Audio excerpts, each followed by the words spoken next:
Bueno, el objetivo de este video es poder hacer visibles algunas preguntas, algunos aspectos iniciales del proyecto. En primer lugar, vamos a considerar la identificación de las localidades, proponiendo algunos criterios que consideramos que son importantes para elegir esas localidades, a los que se pueden agregar otros, modificarlos, etc. Entre estos criterios tenemos en primer lugar la magnitud del problema, eh, vinculado a la aplicación de fitosanitarios que puede existir. Esto depende de muchos factores, la presencia de grupos de interés activos, proximidad con otros centros urbanos u otras localidades a donde el problema es más visible, etc. Entonces, este es uno de los criterios a tener en cuenta cuando se elija la localidad. Otro criterio tiene que ver con las facilidades logísticas para el desplazamiento a la localidad, para la movilidad dentro de la localidad misma, instalaciones que por ahí se pueden necesitar para desarrollar distintas acciones del proyecto, como los talleres o consulta de información de distinto tipo, etc. Otro aspecto tiene que ver con el conocimiento previo que se tiene de la localidad, que puede tener que ver precisamente con un conocimiento previo de la localidad en sí y su problema de fitosanitarios, y también, o puede tener que ver con el conocimiento previo de los actores locales, jefes comunales, técnicos, etc. Otro aspecto importante para la elección puede llegar a ser la posibilidad de establecer contrastes con otros casos que se elijan. Entonces, por ejemplo, si uno habla de contrastes, puede llegar a ser interesante ver una situación a donde ya hay un proceso avanzado de gestión de este problema con localidades a donde la cosa es incipiente, o localidades a donde hay grupos activos en comparación con localidades a donde no los hay. Otro aspecto puede ser el tamaño de la planta urbana, es decir, el tamaño de la ciudad que tiene una serie, o de la localidad que tiene una serie de eh, componentes importantes de considerar. El otro tema tiene que ver con la articulación de los ejes. Para esto hay una serie de preguntas que nos podemos formular, pero antes de ver las preguntas, recordamos que los ejes sobre los que estamos trabajando son cuatro: el sistema de gestión, la participación social, la representación espacial y la propuesta, la evaluación de modalidades de uso del suelo de bajo impacto. A partir de estos ejes, en primer lugar, tenemos que, o sea, cada grupo responsable de un eje debería precisar qué tipo de preguntas se formula cuando se plantea el problema. ¿Qué productos se esperan generar a partir de esas preguntas? ¿Para qué sirven esos productos en el marco del proyecto? Es decir, este es un esfuerzo que tenemos que hacer todos para poder integrarnos. Tenemos que entender que no es un proyecto de una sola temática, sino que es un proyecto de una combinación de temáticas. Entonces, tenemos que tener muy claro para qué sirve, cómo vamos a insertar los productos que se van a generar en cada uno de los ejes. ¿Qué requieren? ¿Qué requiere el grupo de trabajo de un eje particular de otros grupos de trabajos o de otras fuentes externas? Otro punto importante es cómo se van a ir articulando los productos que se generen en cada uno de los ejes con el transcurso del tiempo. Nos vamos a encontrar con que hay ejes que van a necesitar un insumo de información que tiene que generar otro eje. Entonces tenemos que acordar de alguna manera los tiempos en los que vamos a ir generando los productos.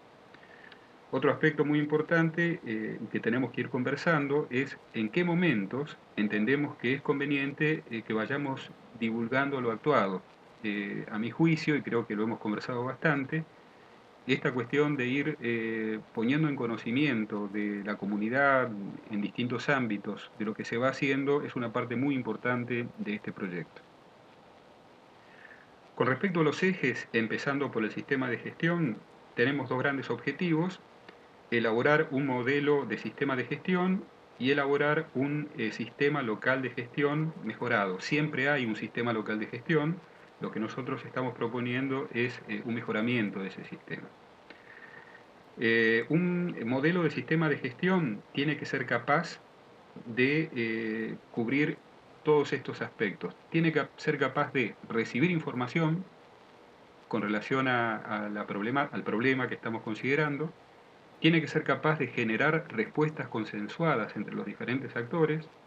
Tiene que ser capaz de reordenarse a partir del resultado de lo actuado y tiene que ser capaz de informar a la sociedad de las acciones desarrolladas. Todo esto es algo que el sistema de gestión general, del modelo de sistema de gestión, tiene que considerar. Esto implica definir los nodos del modelo y sus funciones. Un nodo es un componente que tiene una función específica dentro del sistema. Por ejemplo, la de recibir información. Eh, ¿Quién desempeña esa función? ¿Cómo se conecta con otros componentes? Otro aspecto de la elaboración es caracterizar los atributos que debe tener el flujo de información entre los nodos. Cuando se reciben denuncias, estas denuncias tienen que seguir un proceso que tenemos que caracterizar de alguna manera qué atributos tiene que tener en cuanto al tiempo, en cuanto a la claridad, en cuanto a las respuestas que genera, etc. A partir de este modelo se espera elaborar un sistema local de gestión mejorado y esto implica caracterizar el sistema local de gestión en el caso estudiado, identificar las falencias y proponer correcciones.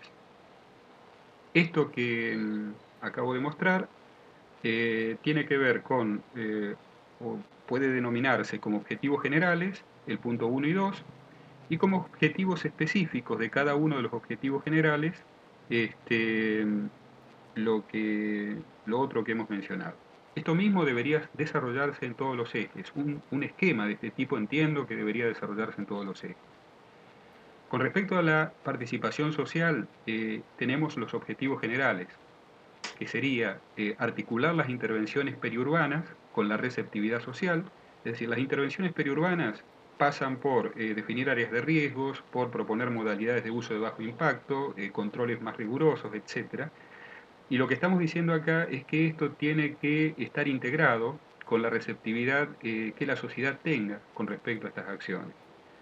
Otro objetivo general de este eje es el de contribuir a la generación de confianza local. Esto que yo he colocado como objetivos generales lo he hecho con un cierto atrevimiento, está puesto para que se lo modifique para la gente que va a estar directamente a cargo de esta parte.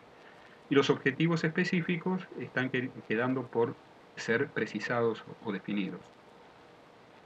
La representación espacial tiene también dos objetivos generales. Uno es articular las intervenciones periurbanas con la capacidad receptiva del territorio. Antes hablábamos de articular las intervenciones periurbanas con digamos, con el componente social, con la receptividad social. Acá en este caso estamos hablando de la receptividad del territorio. Es decir, antes hablábamos de un aspecto más bien social y acá cuando hablamos de la receptividad del territorio hablamos de un aspecto más que nada ambiental. Y también otro aspecto, otro objetivo general es eficientizar el uso de los recursos para el control. Es decir, la caracterización espacial del problema nos permite identificar áreas críticas y eso tiene una serie de ventajas importantes a la hora de intervenir con los otros ejes. Los objetivos específicos tenemos que explicitarlos, digamos. Por ahí ya están escritos en el proyecto, pero bueno, para ordenarnos habría que explicitarlos.